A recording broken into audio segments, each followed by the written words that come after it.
Hello everyone, how are you? This is Gabriel over here. It's been a while since I haven't sent you any message like this. I hope this finds you well and that you are having peace and health wherever you are and with your loved ones, whoever they are. All right. As you know, we've been working on this social work for many years, and we are very used to see people who are struggling with different problems. Now, from time to time, you get to see cases that are way, way bigger, are way beyond your capacity. So, what you do when you see that you cannot really do much, particularly when I see that children are involved, or if the life of someone, typically women, females, are in threat. Eventually, I have known three that I kind of was able to foresee that happened, and I feel very responsible for that. When something like that happened, you kind of feel like I have to come out and ask for help, which is embarrassing, but God can send someone who can help, who might be in a position to help. And so this is how then we decide to come out and see, right? So what happened to this lady? She started a relationship that was very toxic. So he was a man who physically abused and verbally and many other ways abused women. And eventually we found out that he had police reports either in Homeland and also here in my country. When you are in a relationship like that, you don't get out of that. Most of those, we really try to help them, and it's difficult. They don't leave those. For some reason, somehow she managed to escape. And as anyone who escaped from a relationship like that, and she was hit, she was humiliated, and a lot of things. She stumbled, she fell here and there. She started new friendships, new relationships, in new places all over, and with two children already. If you're a single mother, you know what I'm talking about. So she started like that, starting all over here, all over again, there, and in another place with new friends, new people, and she eventually ended up in some place that was in the border of two countries that had a lot of trouble. One is Colombia and the other one Venezuela. Now, in this place, there are no gangs, but these armed groups that fight the area. You have the guerrillas group, which I don't really know the names. You have the FARC, and FARC officially deintegrated and gave up on their war. And but there were some dissident groups that came from there. Some that meant to continue the idea of the FARC and then claim to be the original ones, the real ones. But you have others who keep some distance from the ideology of FARC. FARC means the Revolutionary Armed Force of Colombia. And then you also have the ELN, the National Liberation Army. And then you have the military. So there are many groups. Well, of course, police at the end, because they are the less armed group there. And they don't have much to do in that area, really. Now, what happened? The lady of our story, we're going to call her our mom, okay? So our mom got a job, and it is a small restaurant and bar owned by a couple. The lady of this couple, she was holding meetings with little entrepreneurs in the area, trying to help them to cooperate, work together, help each other, and make their businesses grow and flourish.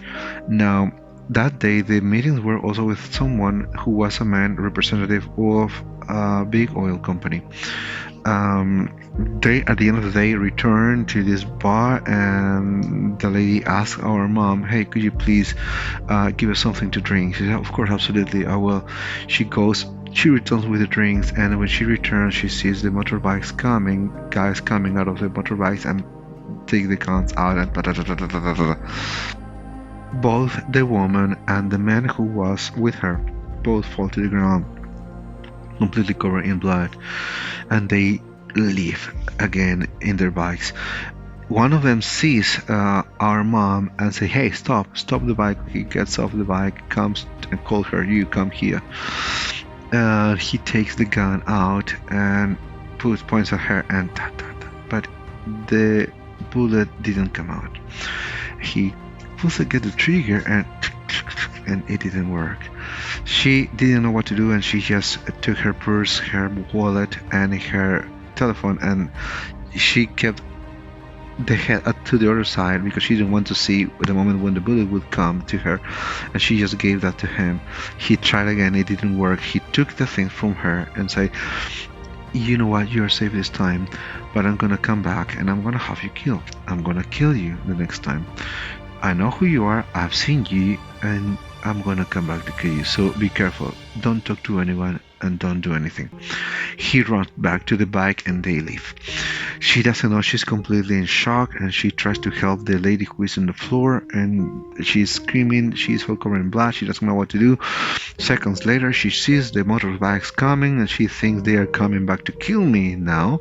So she runs for her life, tries to hide in another house, and some of them saw her, so they eventually found her. It was not the ones who killed the lady, but they were the guys who were members of the armed groups that ruled the area. They had an interview and they asked her a lot of questions, who they were and everything, and they wanted to know everything because they all have to know about anything that happened in the town. And at the end they tell her, okay, you cannot go to the police to explain about this. We know about this, we are going to take care about this. They want to kill you, you have to know that, so you be prepared. They might want to return for you. We are going to be watching around though, don't worry, but we are going to be watching. Don't go to the police. Anyways, the next day, police arrive to her house and ask her a lot of questions. What happened, who they were, who you are. A lot of questions similar to the ones that the guys from the armed group had for her. At the end, they leave, the police leaves, and the guys of the motorbikes come and they ask her, what happened? Why did you talk to the police? We told you not to. And she's really, but they came to me and they started asking, yeah, but we told you. What did you tell him? And he, no, I didn't tell them much because they asked me this and this and that, and they had a complete interview again, and she had to kind of let them know that I didn't want to share anything. I barely say this and this and that. Okay, this is the very last time. We know that this is your first time talking to them, but this is the last time too. We're not going to see you again, because if we see you talking to the police, you're going to be in trouble. Remember, they want to kill you and we are protecting the area, but if you talk to the police, you're not going to be protected. We are going to hand you to. Well, she knows she needs to leave the place. It's interesting also because that happened on Sunday, the day before. I was thinking a lot of her, because I felt I had to tell her some words of encouragement and also pray for her. At the next day on Sunday, I made contact with her mother and I told her, hey, do you think it's good to talk to her? How is she? Because I know she was struggling with a lot of things. Yeah, but I just knew minutes ago that all this happened, and she tells me the story. I had no idea what was going on, but I learned that the gun didn't work and she was not killed because the gun didn't work, and it was not a gun of some kid, some teenager. It was the gun of a professional hitman, a professional murderer who lives. That's the way of living. And so I personally took it as a miracle, as something that happened the day when I was praying, and I was really, really glad to know that she was saved, and I was really, really glad for that. To me, it was a miracle.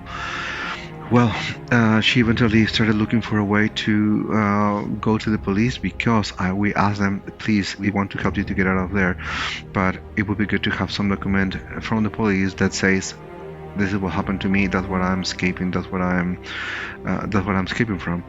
But please do it as the very last thing you do, and then you leave. Don't go there to return to your house. Do it as you leave and you never return to the place. And have someone recovering or getting the report, because once you place the report, you're going to receive the document in a different day. Anyways, she goes to the police station to make the report, and he had a friend to accept going with her. And after that, when she got home, motorbikes waiting for her, asking her, why did you go? Same thing with him. He reaches his house, motorbikes there, asking him, why did you go with her? Who are you? What are you doing this? Don't get involved, you're going to be killed if you keep doing the same. This is the last time we tell you. And similar thing to her, you need to leave, otherwise you're going to be killed. Now she's handled by two groups, the killers plus the ones who are ruling the place. There were other attacks to the police and other things, other people who were nearly killed, and there's a threat of the town being taken by two groups who are going to have a war between them, and which already started 2 days ago, actually. What do we need so far?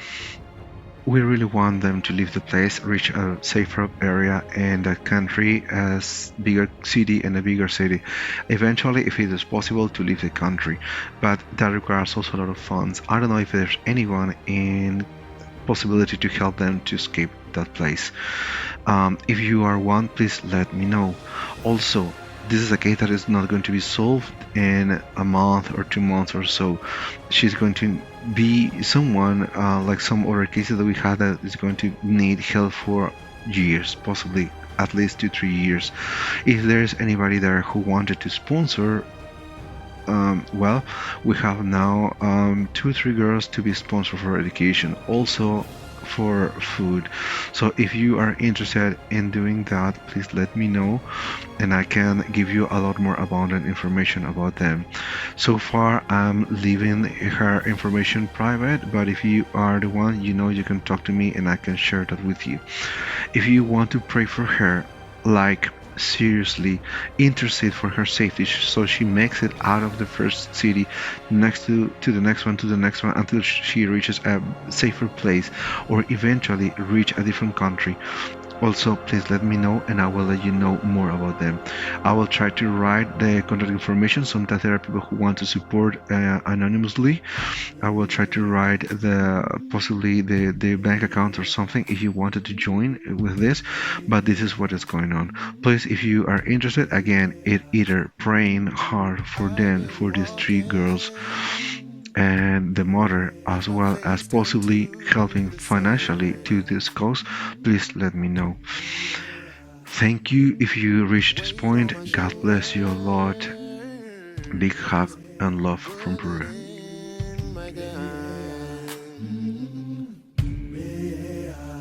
Well, I got eyes in the back of my head, just in case I have to run. Yeah. I do what I can when I can, while I can for my people.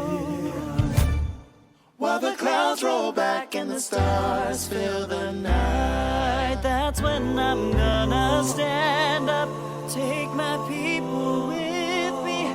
Together we are going to a brand new home, far across the river. Can you hear freedom calling, calling me to answer? Gonna keep on keeping on. I can feel it in my bones.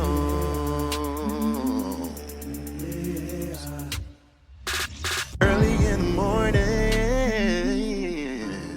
before the sun begins to shine, we're gonna start moving towards the separating line. I'm wading through muddy waters. You know I got a made up mind, and I don't mind if I lose any blood on the way to salvation. And I'll fight with the strength that I got until I die. And I know what's around the bend might be hard to face, 'cause I'm alone. And I just might fail, but I try. Just